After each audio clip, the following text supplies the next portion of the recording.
Government ଗୋଟେ ଜିନିଷ କାମ କରୁଛି ମାନେ ମଝିରେ ସଫଲ ବନ୍ଦ କରିଦେଲା। ସଫଲ ଗୁଟକା ବିମଲ ସେ କମଳା ସବୁ ବନ୍ଦ କରିଦେଲା। ସେଇଟା ଗୋଟେ ଜିନିଷ ବନ୍ଦ କଲା ଯେ ଏନ୍ତା ଦୋକାନୀ ସେ ଆମର ହୋଲସେଲର ସବୁ ଏନ୍ତା ରେଟ୍ ବଢ଼େଇ ଦେଲେ ଯେ କାହିଁ ଆଉ ଲୋକ ଖାଇବା ପାଇଁ ବି ସେ ଜିନିଷ ଆଉ 20 ଟଙ୍କା 25 ଟଙ୍କା 30 ଟଙ୍କା ଦେଇକି ଏମିତି ଲୋକ ଖାଉଛନ୍ତି।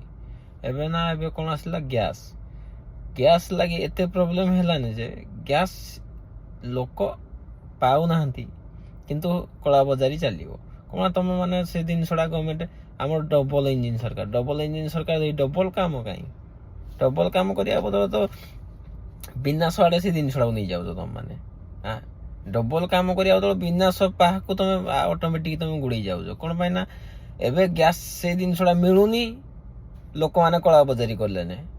ଗ୍ୟାସଟା ମିଳିଲେ ଲୋକମାନେ ଚଳିବେ ତ ଯେଉଁ ଲୋକ କାଠ ହାଣିଗଲେ ଜଙ୍ଗଲକୁ କାଠ ଧରି ଟାଙ୍ଗିଆ ଧରିକି ଯିବ ସେ କାଠ ଯଦି ହାଣିଲ ଫରେଷ୍ଟ ତମକୁ ଧରିଲେ ତମେ ଆରେଷ୍ଟ ହବ। କୋଇଲା ଆଣିଲେ କୋଇଲା ଧରିଲେ ତମେ ବି ଆରେଷ୍ଟ ହବ।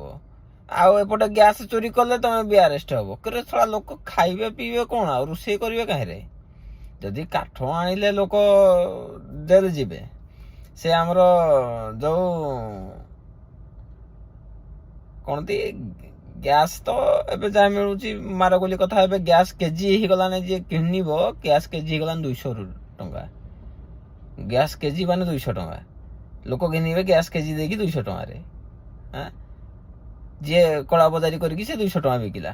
ତମେ ଆଡ଼େ ଗ୍ୟାସ୍ ସେମିତି ଦଉଛ ବୋଲି କହିଦଉଛ ନା ଗ୍ୟାସ୍ 25 ଦିନରେ ଗୋଟେ ମିଳିବ। ଯଦି ଯାହାର ବଡ଼ ଫ୍ୟାମିଲି ସେ 25 ଦିନରେ ଗୋଟେ ଗ୍ୟାସ୍ରେ କେମିତି ଚଳିବ?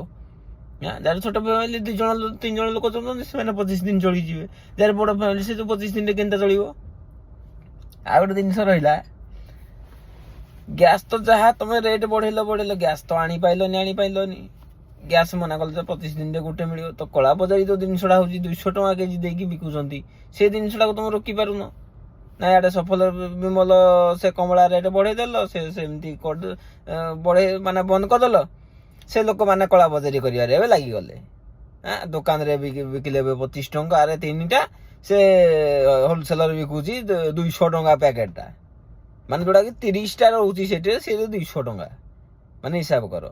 ଏଇ ଗଭର୍ଣ୍ଣମେଣ୍ଟ ନା ଡବଲ ଇଞ୍ଜିନ ସରକାର। ତମେ ଡବଲ କାମ କରିକି ଦେଖାଅ ଡବଲ ଇଞ୍ଜିନ ସରକାର ହବ ହେଲା।